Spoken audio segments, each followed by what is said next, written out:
Pohľad na krásne, zrekonštruované veterány poteší asi každého motoristu a práve na veteránoch môžeme vidieť ten pokrok a progres, čo urobil automobilový priemysel až dodnes.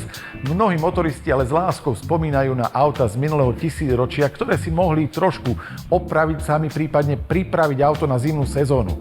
A ako si môžu skontrolovať a pripraviť auto na zimnú sezónu dnešní vodiči pri moderných autách? Čo môžu robiť sami?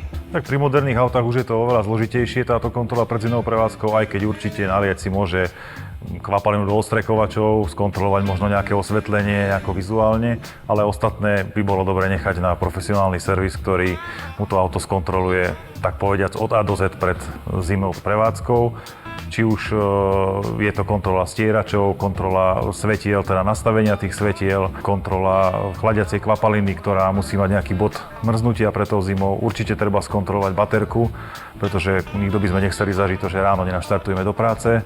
A je potrebné to, čo málo vodičov pozná, skontrolovať peľový filter, pretože aby správne fungovala ventilácia v vozidle, nezahmlievali sa okná a takisto sme nedýchali ten prach, ktorý v zime čaká. O nutnosti prezúvania na zimné pneumatiky dnes už hádam nikto nepochybuje. Určite je to najdôležitejšia vec, pretože málo ľudí si uvedomuje, že zimné gumy sú jediné, čo ich drží na ceste.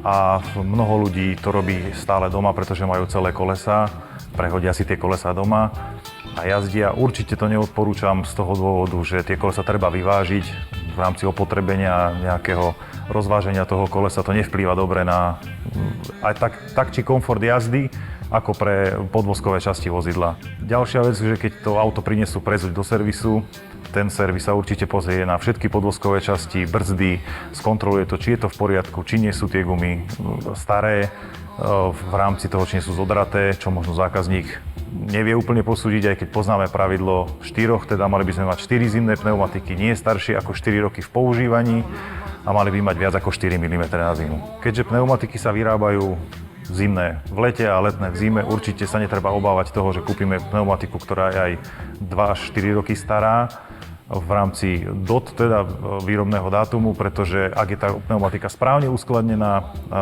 bez svetla a rôznych podmienok, ktoré treba dodržať, tak tá pneumatika má vlastnosti novej pneumatiky aj po 4 rokoch od výroby. Po 4 rokoch sa môže na pneumatike, napriek tomu, že má dobrý dezén, objaviť nejaké praskliny, nedostatky a tá pneumatika je v podstate nepoužiteľná a nebezpečná pre jazdu. Mnohí majitelia aut podceňujú nastavovanie geometrie. Je to mimoriadne dôležitý parameter vplývajúci na bezpečnú jazdu. Keď už je auto v pneuservise, je dobré skontrolovať nastavenie geometrie. Má to dva dôvody. Prvý je bezpečnosť, pretože pri správne nastavenej geometrii sa to auto úplne inak správa a teda v zime sú tie cesty a podmienky oveľa horšie.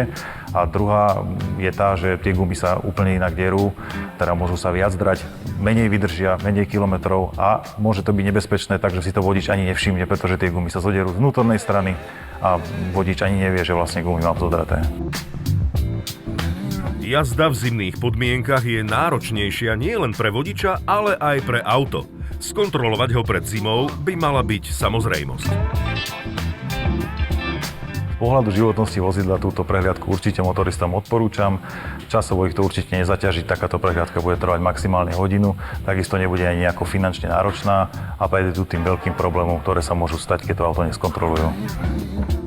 A nezabudnite, že jazda v zime si vyžaduje dvojnásobok opatrnosti.